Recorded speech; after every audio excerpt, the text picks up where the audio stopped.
I love the simplicity of the opening panel. The topic is reshaping peace, looking at what's happened in the last 20 years, looking forward to what could happen with these concrete recommendations that will come out of the opening panel. And the title is so simple: The Opening Panel. Please welcome on stage President Klaus, President of Estonia. Mr. President, please take a seat right here, where Andrew Gilmore was sitting.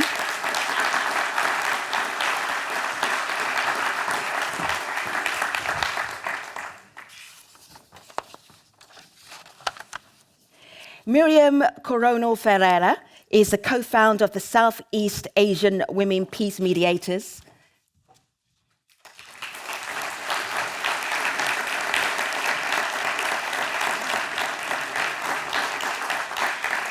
Anke Feldhauser is the Director for Crisis Prevention and Stabilization at the German Foreign Office. Good morning.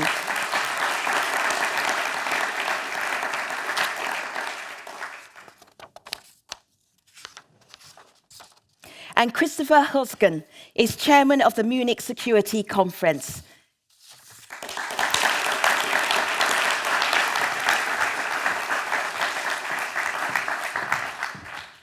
Panel, it's so good to see you. I love opening panels because it means that we set the bar high for the conversation. You have to be brilliant, insightful, engaging with each other. Mr. President, how are you feeling? Pretty good, thank you. Yes. Thank you. All right. I need a microphone. That's a good start. Talking to it and I'm see feeling what fine, happens. thank you. So it's second day in Germany now. So all right. Excellent. Nice weather and a nice company. Thank you. All right, very good. This is not a Q&A section. There will be a Q&A section, so stand by for that, and we will get microphones to you. This is a genuine conversation, and sometimes when we put conversations on the stage, we all start behaving in our little silos, and that's not going to happen today, right, Miriam? That's true, and we've already started a conversation earlier at the backstage. All right. And Anke, I really appreciate you being in this conversation as well, because I suspect you've been in a war zone more recently than the rest of the panel. Yes, unfortunately. I spent almost a year and a half in Ukraine during the full-scale war. And Ambassador Christopher, when you accepted the invitation to be on this stage, you thought, what about what you could contribute? Well, I didn't think a lot about this. I got this invitation by Andrew, and when Andrew asks you to come, you come. And so I didn't think very much, and thanks for the invitation to you and your team. So I'm looking forward to this conversation. So, panel, I wanted you all to speak. I wanted to make sure all your microphones work. So any time you want to engage with your fellow panelists, you can do so. President Karis, I'm intrigued by a report that came out of Estonia about the possibility of Russia and a NATO country going into conflict. Can you tell us more about that?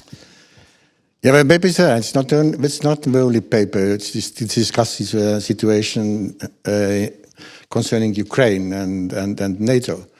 Also, Foreign Minister of Germany mentioned that it's going to happen, but hopefully. Well, we have to do everything not to happen and to be prepared that this is not going to happen. So it's not only neighboring countries like Estonia, Latvia, and some others. It's a concern of all democratic world and Western world that all together we have to do something. So first of all, to stop this war, and next step to think what's going to happen next. Let's say joining Ukraine, EU, or accession to EU and also NATO. When you see something like that, when you get intelligence of that nature, is there a peacemaking mediation process that happens before you actually need it to happen, Mr. President? Well, there has been several attempts, as you all know. A number of leaders of different countries visited Moscow without success, to be honest. And also, if we're talking about UN and its role in peacekeeping, so you see also Gutierrez went to Moscow in April 2022, and without without a success. That means you have to change something. And also, I mean, the role of UN is getting very small, because if you look back in the 90s, with US and UN, they were peacekeepers. So that means they were trusted and they had certain credibility. But today it's not that. I mean, you see different countries are peacekeepers. I mean, Qatar, even Turkey, with as I was talking about a grain deal, and also other countries, even even China with Saudi Arabia and Iran and so forth. So there are a number of examples that what UN should do, but it's not doing. Anke, if we were being very brutally honest about peacekeeping, mediation, conflict resolution in the last 20 years, what grade would you give it? Well, I think there's no sugarcoating it. The efforts to make peace in the last 20 years were not extremely successful, although I am sitting next to a co-panelist from where in the Philippines it had at least some success. But Germany has drawn its consequences from it with our national security strategy here, which now combines hard security here and other actions for peace. And what I want to stress is that hard security and action for peace, they're not mutually exclusive. And we must avoid this assumption. Sustainable peace and security must go hand in hand from our point of view. Christopher, I saw you leaning forward when Mr. President talked about the UN's role getting smaller and smaller and smaller. I mean, the role is still the same, but the impact, the effectiveness, maybe is getting smaller. Well, it's true. Of course, right now everybody is again saying this, but we have to remember that during the Cold War, during this confrontation that we had in the 50s, 60s, 70s, also the Security Council was blocked. So this is part of the UN system. What we hear today more often than in the past is that they say, well, we have to have a new global order. And nobody says what this new global order is. And until somebody explains why a new global order would function better than the past one that was set up after the Second World War, my plea would always be, let's do everything to make the UN work, even with all the frustrations that we have. I don't think that the world could agree today on a document that is more concrete, more precise than the Charter of the UN and the Universal Declaration of Human Rights, just to name two of these very important texts. So instead of thinking of a new global order, we should do everything again to see to it that these basic texts that the world community agreed on after the Second World War, which was, the biggest disaster we had on this globe, that this is implemented, and we should recommit to it, and we should make it work. What about the definition of madness is doing the same thing over and over again, expecting different results? Well, as I said, you have to tell me another model. So there's no other alternative? I don't see any other alternative, just I haven't heard anything. But what we have to do, and because you want some concrete results. So, number one, you have to finally reform the Security Council, that it represents the world of today. And there are means to do it. And there just needs some political will, because when you ask around in the membership of the UN, 3/4 will say, well, we want a change. So it is not that difficult.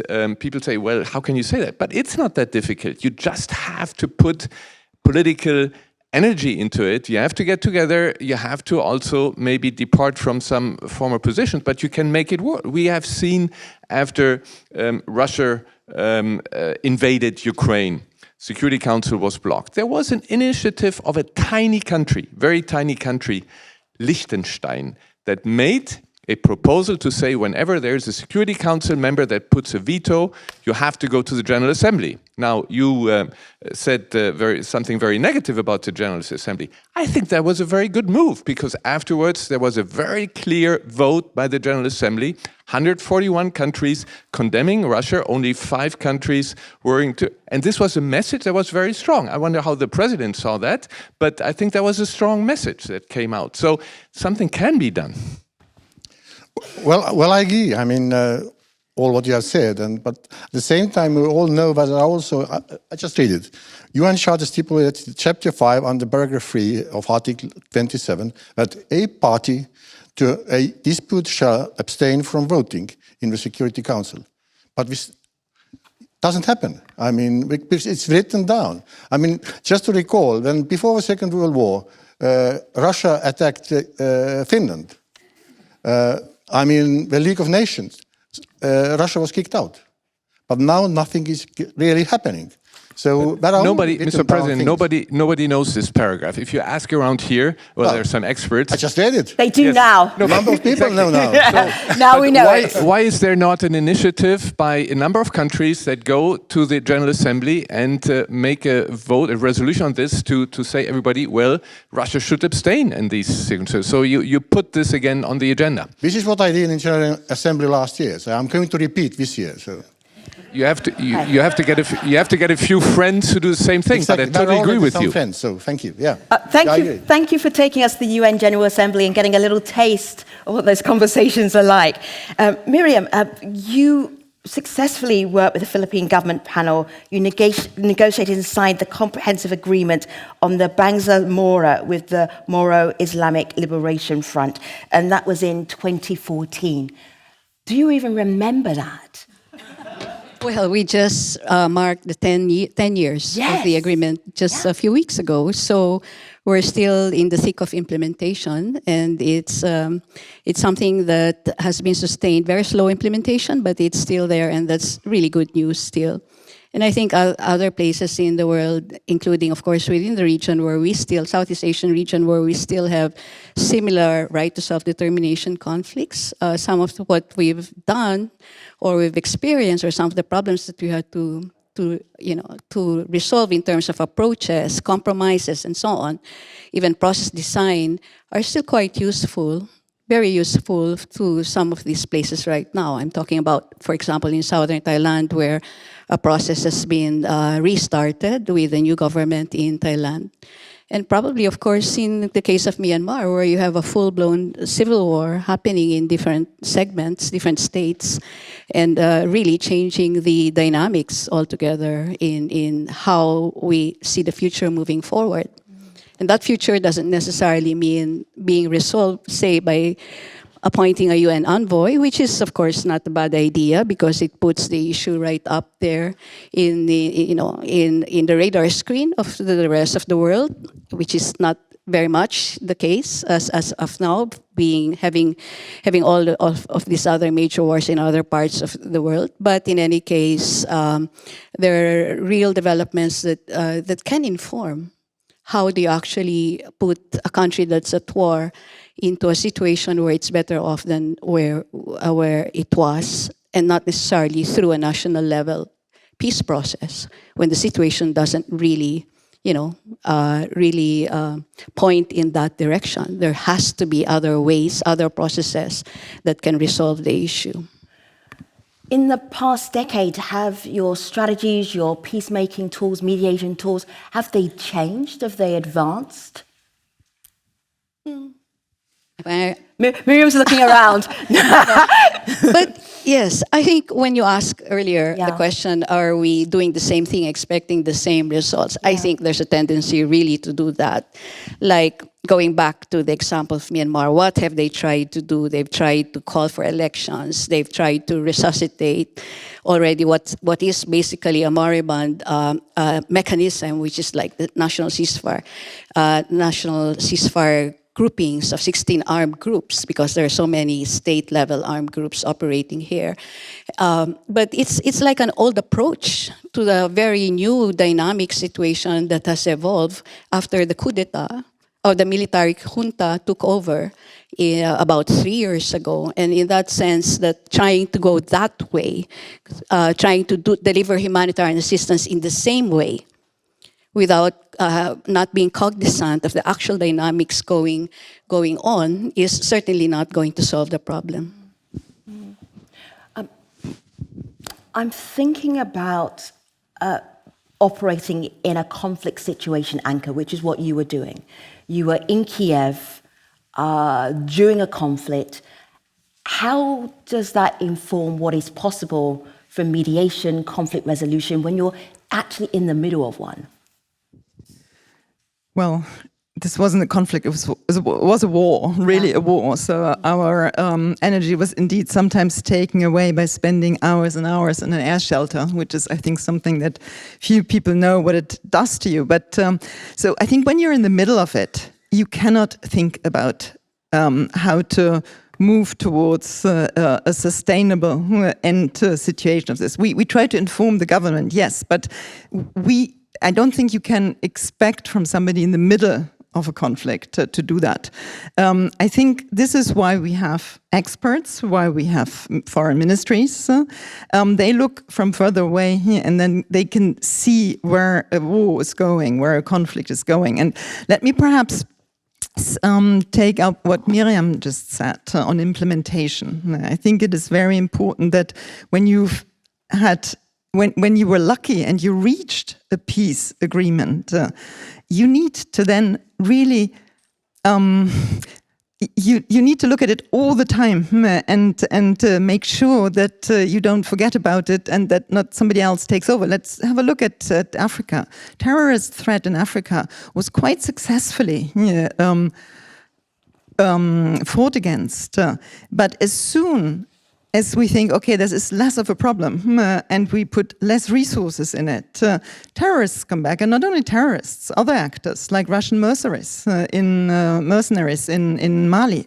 So we need to look very closely, what Miriam mentioned, at implementation of and really nurturing something that we have achieved. And the German Foreign Office is trying to do that with a few new initiatives because resources are getting scarcer, so we need to look for them in different places. So what we have launched, for example, is the Investing for Peace initiative, which aims at establishing a public-private partnership mechanism to enable peace-positive investment in fragile areas, and mainly also to unlock new financial resources for peace building. Because you made peace in a place, but then there's nothing people can live off. There are no supermarkets. For that, you need private investors, and we need to push them.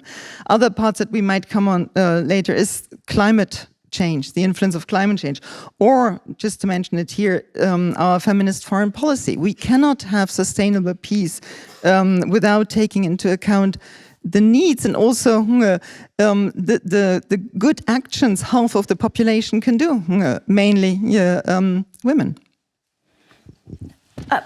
Christopher, you prepared a compelling anecdote for our attendees to illustrate reshaping peace. Would you tell us the story, please? No. I do have some anecdotes, but these are not. They are more anecdotes from the daily life in the Security Council. But that's maybe for later. I would like to make two remarks. One, coming back to what Anke said, because she was very modest in saying, well, when you are in a war situation, you look at surviving and you leave the thinking. I mean, I overinterpret. You leave the thinking then to, the capitals, etc. I disagree. I think that you need the voice of the people on the ground, people who know the actors, who know what is happening. So you were just mentioning Russia in Mali, and I remember how governments were sitting and saying, well, what is happening in Mali there with the coup d'état? totally unacceptable. You have to. There needs to be a civilian government. You need to have now elections again for a Syrian government. What we didn't look at is that the population didn't want that, because they saw a government that was totally corrupt and was not looking for a betterment, for an improvement of the situation. They wanted a military leader, because and there sometimes we are too far away. We just say, well, democracy, civil government is always better than military. Yes, of course they are, but you have to look at the more specific situation, how it is. And I think we somehow committed mistakes by then insisting on a civilian government, supporting it, and not seeing that these guys were not delivering for the people. So I think that's a very important point, where embassies like Anke Veldhusen, who has been there in the war, she has been there also during the Orange Revolution and later on. And I know from that time that there in Ukraine they were all saying, listen, something's going to happen. We have to support them. Russia is really, I think the Estonians were in the same time. We have to do something. We in Germany, our government, until the 24th of February said, no way, no, we are not going to help Ukraine. We're not going to deliver weapons. We don't want. And this was totally wrong in retrospect. We could have done so much more, much earlier. And maybe by really then, once we recognized that Putin, after he wrote his famous article in July of 21, we recognized this guy is serious, should have done everything to say, okay, we don't accept that, we deliver arms, and maybe we could have prevented. So sometimes, I think one should listen more to ambassadors. Let me perhaps just add one thing that I always try to make clear. I think we were not used to such kind of war any longer. Yeah, this is a war of an aggression of one state against its neighbor state. And that is definitely something that I always reported from Kiev, not to forget this, because for decades we had seen more like civil wars or conflicts between two warring parties inside the country, or perhaps even over the border, but small. And when I came back to Berlin, this was quite well, perhaps not a surprise, but I was again then confronted with this idea of peacemaking. Yeah. And of course, it's a noble idea, but there is a difference between a war that Russia is waging in Ukraine and civil wars. I agree what you said. I mean, every conflict, every war is different. So we can't. We can compare, but they are different. Situation and conflict in Sudan, Gaza sector, Gaza Strip, and also Ukraine. I have been to Ukraine a number of times. 2 days before the escalation of a full-scale war started. And unfortunately, 24th of February is also our Independence Day in Estonia. So we will remember this day forever. And ironically, what we have to do to get peace is to give more ammunition to Ukraine, that they could win this war. So, and secondly, I mean, as far as peacekeeping is concerned, we are already rebuilding Ukraine. That means we are providing humanitarian aid, we are building schools and kindergartens and so forth, just to give hope, because peace will eventually come at some point. But every conflict in this world today is affecting, because we are in a globalized world. It's different, let's say, 20 years back. So that means the war in Ukraine affects us all in the world. The same in Gaza, the same in Sahel regions and so forth, and even in distant countries. But we have to know, and you have to recognize that this war, which is far away, is also important for us.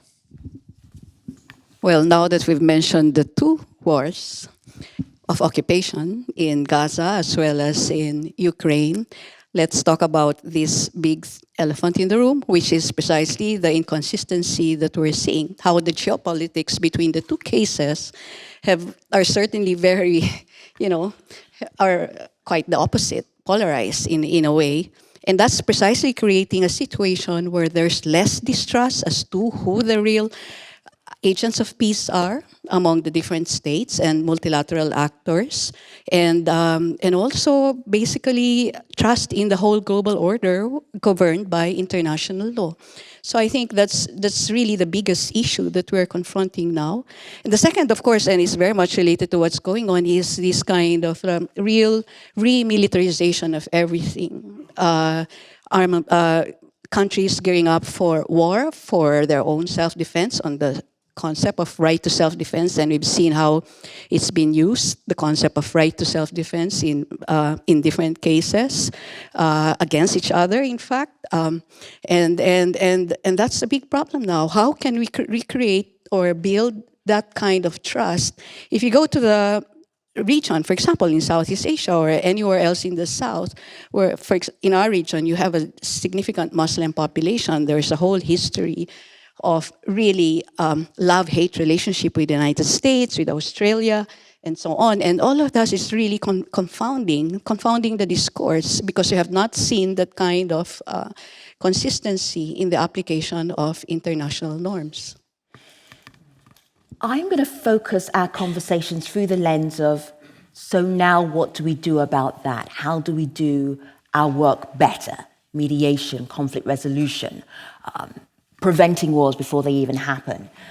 If I ask you about women in mediation, we are going to have a whole session later on today, but is that one of the areas where we're not utilizing some human resources that could actually help alleviate wars, help end them sooner?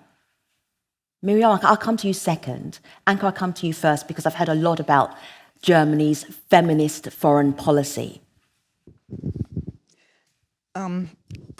Yes, I mean, this is not a new piece of information that agreements are just more sustainable and more stable when they're negotiated into in a more inclusive process, meaning to integrate women, integrate minorities. So the equal and meaningful engagement of women, as well as the participation of politically marginalized groups, they're not ends in themselves. It's not because we like them so much. It's because they're prerequisites for a lasting peace. And we have, I mean, we try to start doing that by different means. We have also now a rule that our budgeting needs to reflect this aim. So we try to put more and more money into gender transformative projects that need to show that they are having this inclusive process in itself. This is not an easy way, and perhaps let me just get back to Ukraine, because I know it so well.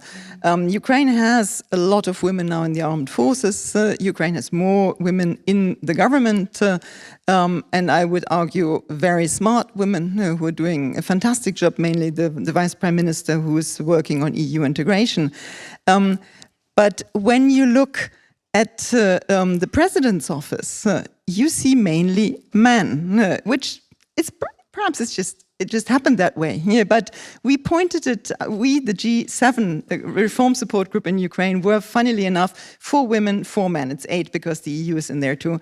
4 women, 4 men. And so we always came as a very inclusive group. And we pointed it out that you need more women in order to have all the voices heard.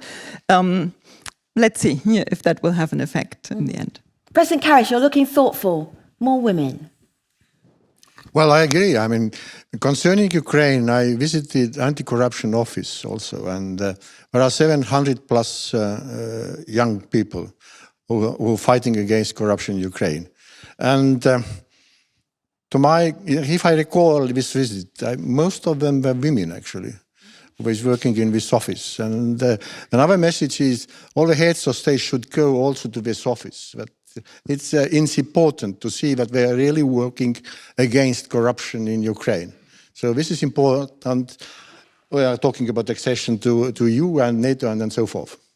Not only fight against corruption, civil society are mainly women in Ukraine, but also very often local communities, mayors. There are many, many women there too, and they have played an important role also in the resilience of Ukraine against the attack.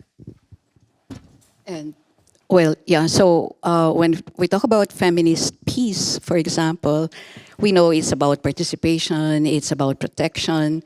I mean, the whole framework that UN Security Council 1325 provided for us, and it's a very good framework as a planning tool to really look at the different dimensions of what can be done at the national level, regional level, at the local level. But at the end of the day, the real agenda for feminist peace is really to end wars and to really halt the production of weapons of wars, to halt the trade, production, transfer of weapons. And unfortunately, that's not being truly addressed now. I mean, when we talk about peace, I mean, this is an old agenda. It started, in fact, the whole peace movement in the West started on this agenda, nuclear weapons and all the other issues relating to disarmament. It's really time to bring that back at the forefront of the whole feminist peace agenda as well as the global agenda for peace. So what we need here is really a revitalization of the peace movements that we've seen in the past but haven't really seen globally now, operating at that kind of, really becoming a powerful force for change. Christopher, you're looking very thoughtful. Articulate those thoughts. Well, there are many thoughts. I totally agree with you. I mean,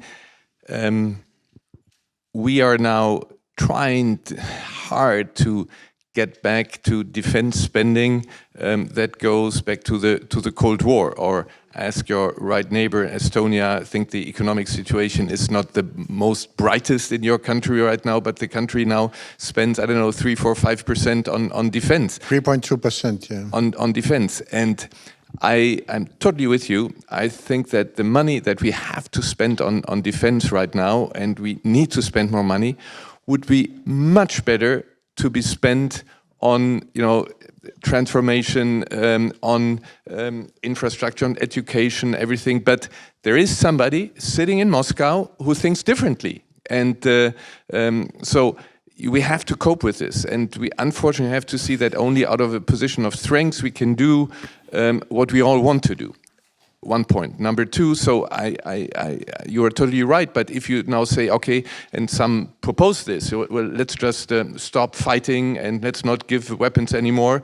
Putin said, well, only because Ukraine doesn't have any ammunition, I don't stop the war. So unfortunately, we have to face realities. Number two, and there I'm totally with you to come back, I served 12 years as diplomatic advisor to Chancellor Merkel, to have to work with a woman, and I could see the strength of a woman having a also scientific.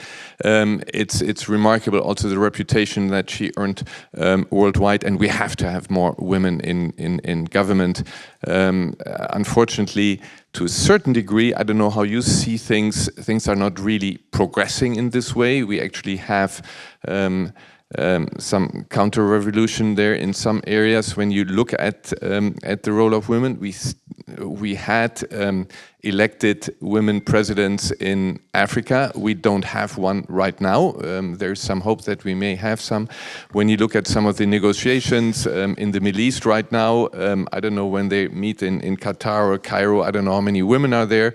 You remember in Qatar, the negotiations on Afghanistan with the Taliban, not a single woman on the table, and this is something we have to systematically work on. I see here also with Berghoff there are a majority of women on stage, so there are small things, steps that can be taken, but this is a problem. Another issue is what we saw at what Hamas was doing. Also, it also has to do with feminist foreign policy or with the role of women. The instrument of sexual violence against women being used as an instrument of war. We see this again happening. Hamas did that. We see this in so many conflicts. Actually, when Germany was, that was by the way before the feminist foreign policy, when Germany was on the Security Council 2019, we put it on the agenda of the Security Council and adopted a resolution to put it on the on the agenda and into the minds of people, but much more has to be done on that respect. It's just a small, you mentioned Estonia. Estonia has a prime minister who is a woman. We used to have a president woman, and I dismissed the minister yesterday. Now a new minister is a woman. So Estonia is doing quite well. But coming back to these resources, I mean, Estonia was also putting 25% of GDP to support Ukraine, and also asking our country to do the same. And because if you don't put resources to Ukraine now, it's going to be much, much more expensive later on. In 5 minutes' time, I am opening up this conversation. We have 2 microphones in the room. There'll be one on this side, one on this side. Can I see where the questions may well be? Just give me a little hint. Okay, very good. Excellent. All right, I'll come back to you. I'll get the microphones in place in 5 minutes' time. Don't forget your question. All right, so I'm going to push you to make one recommendation from the field that you work in that is concrete, that somebody tomorrow can go home and say, Miriam told me to do this, and I'm doing it. Miriam. One is perhaps to look at a very dynamic context as one where there are many centers of gravity and therefore many spaces for different kinds of intervention and not get lost. For example, we do have a tendency to be state-centric, to think that the center of gravity is always at the national level, when in fact there are all these gravitational forces that are working on the ground. Again, I go back to Myanmar as an example. What's happening there is really a lot of dialogues on the ground within the communities at the state level, ethnic group level, and across the ethnic communities, between the civil opposition and the armed opposition, the ethnic armed organizations, for example, and all of that taking shape even as we try to problematize how to work in relation to the junta, which the ASEAN is very much hard-pressed to do, given the central role that it must play in resolving this conflict. And therefore, being able to see it in that kind of a dynamic way and to see the different spaces where one can intervene, I think that's really the key. And no one group can do it all alone. I think you get into all sorts of trouble trying to do all of this all together. And then also the combination of deterrence. I cannot disregard the importance of deterrence, whether you're talking about the South China Sea, which we call the West Philippine Sea, again, to change the perspective, or if it's precisely Ukraine, and so on. Deterrence is still quite important, but if you invest everything on deterrence and not really try to find all the other ways for preventive diplomacy, quiet diplomacy, for people-to-people engagement, where the discourse is also important to shape and to reshape, then you sort of like over-investing in one and not necessarily getting the kind of results that you want. Christopher, I know you teach, you have students. Something that your students wouldn't be cynical about, what would you say? A concrete recommendation for reshaping peace. Just has to be one. Yes, actually, I do teach. I have a consultancy course, and they have to consult government representatives. So one of the classes I taught was on the Security Council and the reform of the Security Council. And one of the proposals was, which I would like to put here, because I think it's a very good proposal, and since we have somebody from the Foreign Ministry sitting here, is for Germany to take the initiative to change tack now on the way how the process of reforming security is going on right now, because for years and years you have every year so-called IG and intergovernmental negotiation and nothing comes out of it. The proposal is to stop this process, to use the Summit of the Future, which is in the summer, that Germany takes an initiative and says, we stop this process, we go into the General Assembly with a proposal with several options that this is now how we can foresee different options, how the UN Security Council is reformed, because it needs to represent the reality of today. And Germany, this is what the students recommended, change its policy. Germany until now officially says we want to have a permanent seat on the Security Council. For Germany, and for Europe, which at the end of the century would have just 5% of world population, with already 2 permanent members out of 5, to ask for a third one is, I think, a bit ridiculous. We can ask the French or the British to give up their post, but I don't know, I've not seen, I don't know, Andrew, what you think about this, but I don't think we'll find the British or French who are ready to give up. I can't work out if it's French people laughing or British people laughing or people who know French and British people laughing.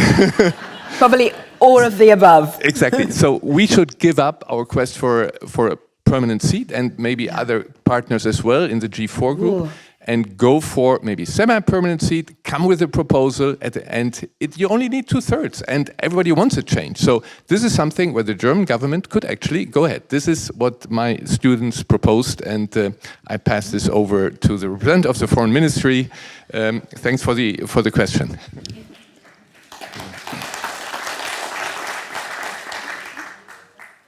Do you need a pause just to think about how you would like to respond, Anke? No. I mean, the response is very simple. I happily pass this on to my colleagues of the UN Director General. All right, President Karas, a concrete recommendation that you can boldly say on this stage right now that you feel will help the attendees of the moot. First of all, I completely agree with what's said about reforming Security Council and United Nations. There have been several attempts in past, quite a number of them, but there is now a window of opportunity, and because otherwise, what we're talking about high-speed internet connection in a remote village. I mean, we're just talking and talking, and nothing really happens. So now it's an opportunity to change it. And second, I mean, we should more work maybe with so-called Global South. So what I am doing is just visiting different countries and trying to explain what's happening in this, not teaching, but explaining what's happening in this part of the world, because in this globalized world, it's important to see the differences and to understand how this works. When we haven't not been a colonizing country, we have been occupied. So for us, it's easier to explain, even giving certain examples from our past. And it helps. It helps these people, these countries to understand what's going on in these regions of conflicts. Anke. Always difficult to be the last, but perhaps let me point out one thing. Peace is such an elusive thing, so difficult to reach. And I think we need to get out of our respective silos that we are still in. And I'm realizing that now, how often people come from a development point of view or humanitarian assistance point of view. I come from the stabilization point of view. The time is over to think in these silos. We need to work outside and together and across these borders that shouldn't be borders. So this is one thing. And let me come back to the financing that I mentioned before. Resources is a huge problem to achieve peace. And the president also mentioned it. Resources will get scarcer and not more. So we need to find other people to help. And I already mentioned how we would like to attract also private companies helping with peace-positive investments. But even in Ukraine, you can see that. The reconstruction of Ukraine is such a huge endeavor. We will need private capital. And there are, I think, numerous ways already existing with funds leveraging public money and then by private investors that can really make a difference. But we need to talk to these companies. We need to explain why we're doing this. So this is probably the most concrete thing I can come up with. President Karas. I just want to make a small remark about peace and peace agreements. Eventually we reach a peace agreement, but the problem is how to keep it. I mean, we have this Budapest Agreement, as far as Ukraine is concerned, a number of others. We had a Tartu Peace Treaty in 1920 and we gained our independence. 4 years later, Russian organized uprising in Estonia, and 1940 they occupied our country. There was a peace agreement. So the question is how to keep these agreements, and this is we should think about. Yeah, one more proposal idea, picking up on what Anka said, that when we have scarcer funds available, how do we organize ourselves? And I would also like to pick up what the President said with regard to the countries of the so-called Global South. I think this is very, very important. If we want to really have the global community as one and have it going on the same line, we have to engage much more in the countries of the Global South. And there, I think Germany, as the second largest donor of development aid, of ODA, second largest donor to the UN system, has a very good reputation, but I think that we could do more there. And for this to happen, I think we need to link much more the different instruments that we have at our disposal. We have the instruments of development policy, we have the instruments of the foreign policy, we have the instruments of trade policy, we have private business, we have banks, we have international development banks and all this, and I think we need to pull this much more together. Why is a country like Germany not able to put up bigger infrastructure projects that are really needed in countries of many of the Global South?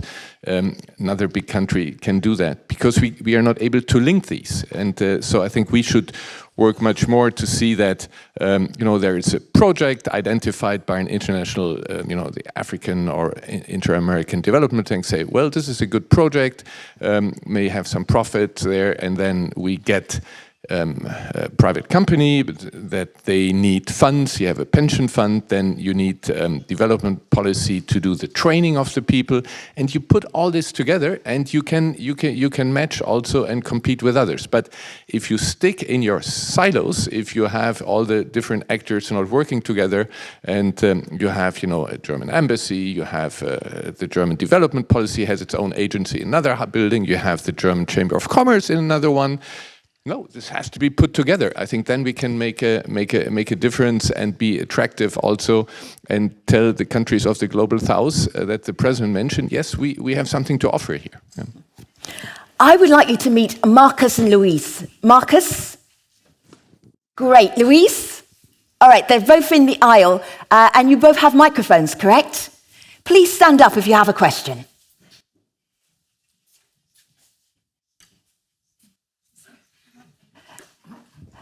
I can direct you, Marcus and Louise, but I believe that you are going to do the choosing so people don't get upset with me in the coffee break. Do you want to ask a question? Yeah. Okay. Hi. Good morning, everybody. My name is Sam Al-Ketbi. I'm coming from UAE, and I'm heading a think tank called Emirates Policy Center. Thanks for the speakers. I have a comment on the paragraph Mr. President said about that any country should be dismissed from UN if they violate, where we have many in our region. Okay, the American invaded Iraq, the Iranian took our lands. So it should be not double standards, which I'm seeing also in the UN Security Council. If you want also to include, I think we represent in the Global South many. India is a middle power, a big power, should be included in that, and should be removed, that veto, because what does it does not work properly, especially for when we are seeing Gaza now, it's between China and either US is voting or China voting or Russia voting. We should take veto also from this, if we are talking about reforming UN. Coming to Gaza war also, I think this is not only Ukraine is a big failure, Gaza also a big failure. Because can I ask, so can I boil down your question, or is it a statement that there's double standards? And shall I just get President Harris to respond to that? Because if you turn around, we've got so many people who also have comments as well. So I just want to get to the point. Just one question. Yes, go ahead. Can we have a new framework for peace? Because we're still working in the old frame, especially with the UN. And what should be? Thank you. President Harris. Well, if I can answer, answer has been already here. We have to change Security Council, first of all, and the United Nations. And secondly, of course, I don't like double standards. So this is my answer to the question. Thank you. Thank you. I have a question similar to the previous questioner. In September 2022, as well as January 2023, the government of Cameroon opted out of 2 mediation efforts, first led by Switzerland and then by Canada, without any accountability, and instead intensified a war effort. My question is around the fact that by endorsing these 2 peace processes, the international community accepted the international nature of the conflict that's currently raging in Cameroon, particularly in the area called Southern Cameroons. So what I'd like to know, Your Excellency and panelists, is where are the accountability mechanisms to hold the government of Cameroon or the armed groups currently creating and committing war crimes and crimes against humanity accountable? And also, like the previous speaker, is there a double standard in implementing international accountability measures in the Global South? And lastly, should we really be talking about reshaping justice or rather than reshaping peace? Those are some of the questions that I'd like the panelists to kindly address. Thank you. Christopher, will you take accountability mechanisms, please? Yes, I mean, it is very important if you want to have the rule of law. We have it, in our country, a very strong judiciary. You have it in Europe. We have the longest period of peace in the center of Europe because of the European Union, because when we now fight each other in the European Union, we go to the European Court of Justice and not to the battlefield. And this is what was also foreseen on the global stage. But of course, you don't have the possibility to enforce it. You have an International Criminal Court, you have the International Court of Justice, but there are limits to it. But talking about accountability, when you say that there are double standards, no. Mr. Putin is now a fugitive for the International Criminal Court. So, and he comes not from the southern hemisphere. So there is, on Cameroon. When I was representing Germany at the UN Security, we had at least what people know an area formal meeting, but there was no way to get also the African countries to say, yes, this situation is something where international peace and security is in danger, and we put it on the agenda of the Security Council. So at least in my time, it never happened, which also had to do with, of course, the ambition of Africa to solve, Africa's solution to African problems. So something also that I think you have to ask the African Union. Why is not more being done on the continuous problem in Cameroon? Miriam, would you take would you give some feedback on double standards? Well, I think we've had several examples pointed out about how different powers have really behaved in the past historically, and how much of that has not really been there's no transitional justice for that, for all of those things that happened in the past. And now, of course, we have this whole discourse about,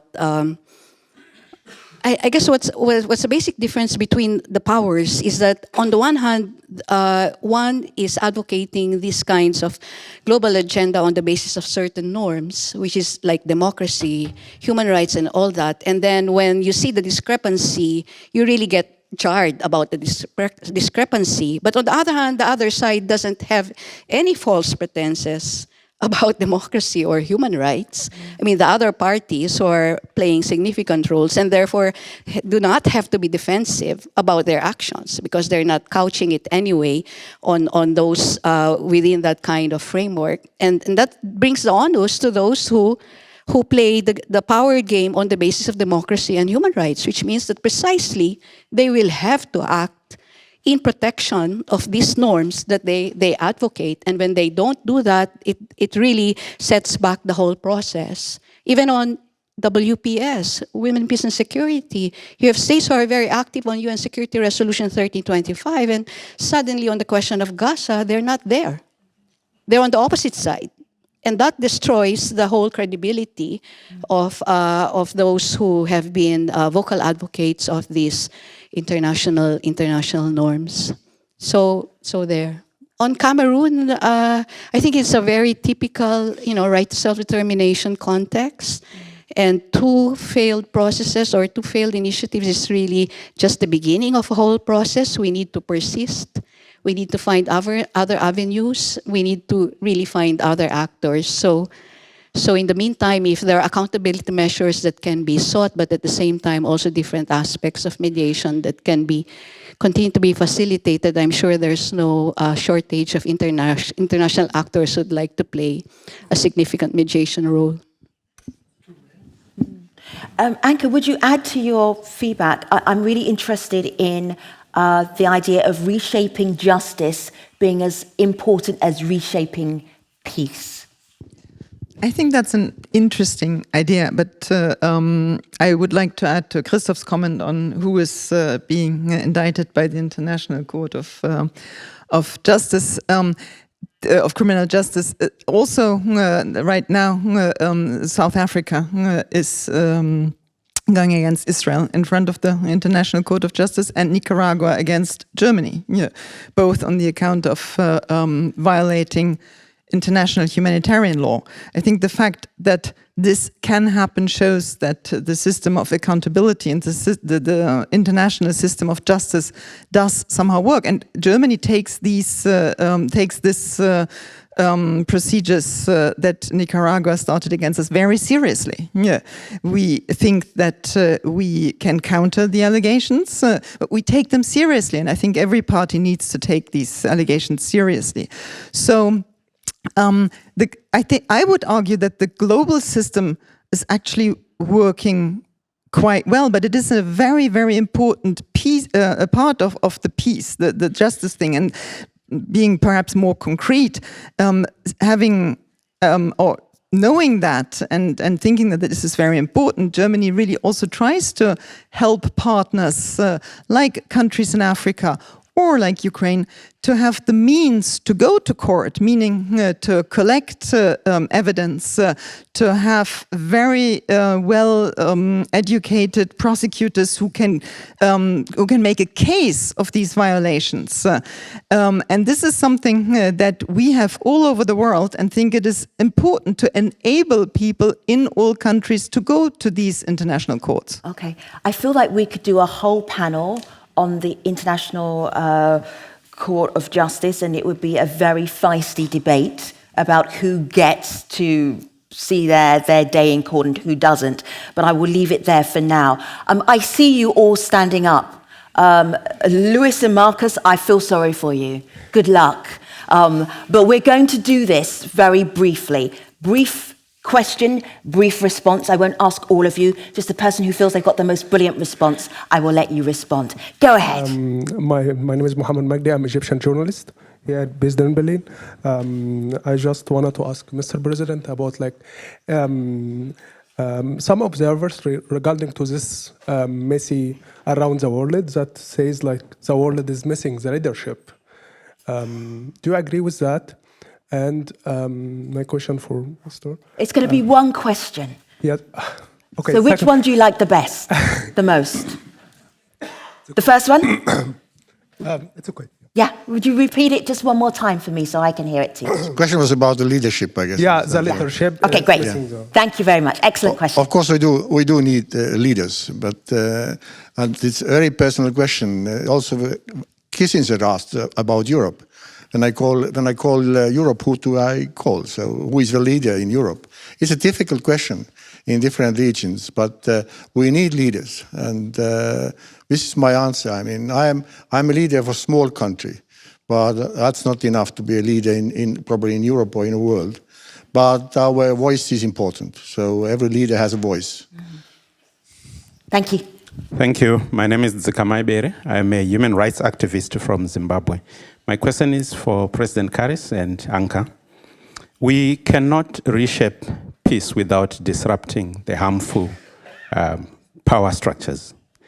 Now, my question is, would you, on the basis of what President Karis has reflected on the UN reform, would you and the German government would be willing, as a concrete step from this conference, to support or sponsor or lead a UN Charter Review conference?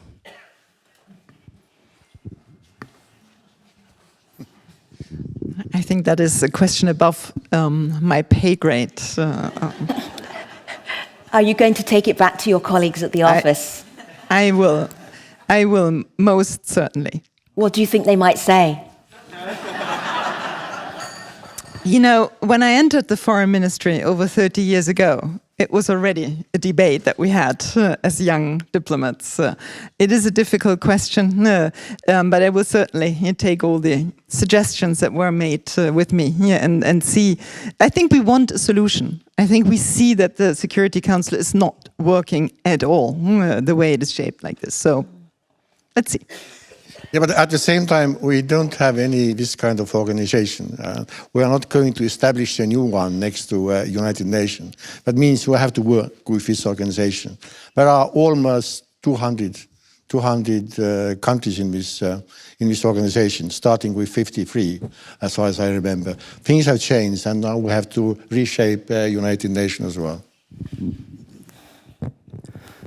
Good morning. My name is Nader Kabani. I'm a senior fellow and director of research with the Middle East Council on Global Affairs.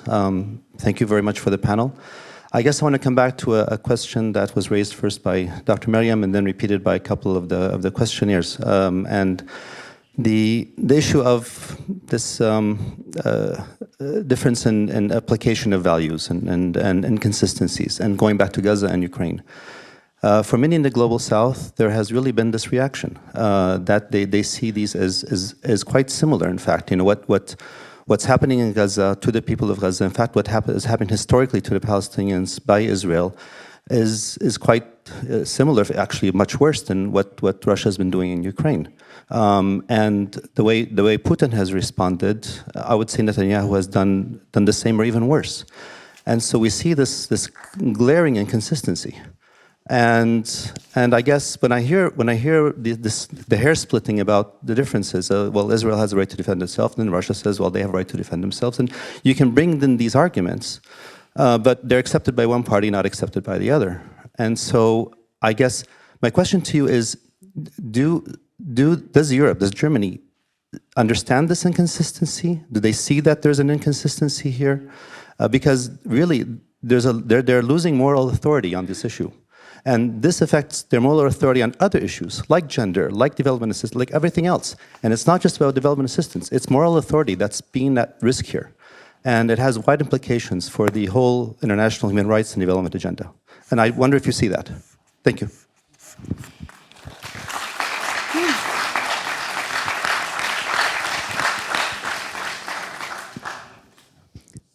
I'm really not a specialist on the Middle East. You are probably. Yeah. What I can say, coming from Ukraine, and what I know for a fact, is that Ukraine did not attack Russia, killed more than 1,000 people, and took more than 100 hostages.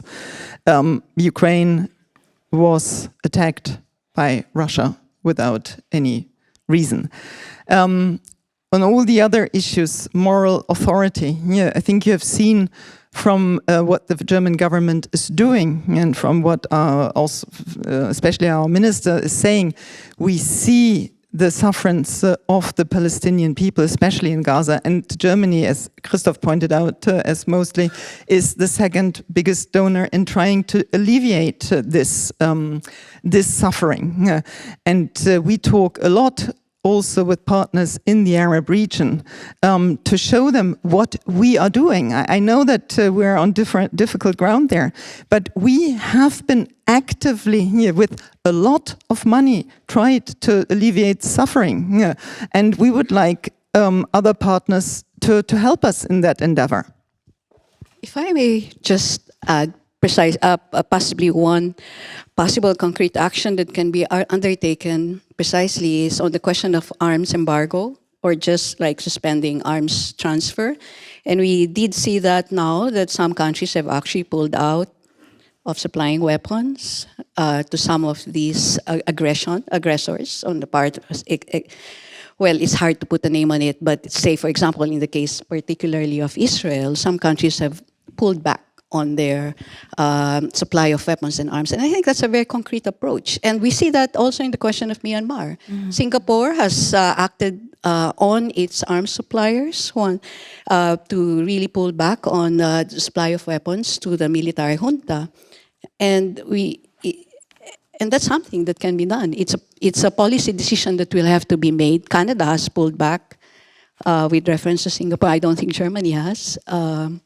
But yeah, something to think about. Just a quick answer. I'm just not to, but Estonia is only thinking about Ukraine. We are supporting, giving humanitarian aid also to Gaza and also to African countries. So it's not only Ukraine we are thinking about. So I think, and we are not the only country. I mean, we are trying to support these people who are actually suffering in these regions. I would like to ask you, panel, in a sentence, what is the most important thing you have said in the last 60 minutes that you don't want the moot to forget? The most important thing.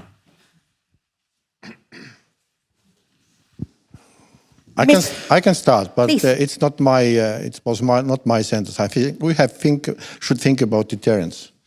So it's an old saying, Latin saying from the 5th century about if you want to have peace, you need to prepare for war. So this is important.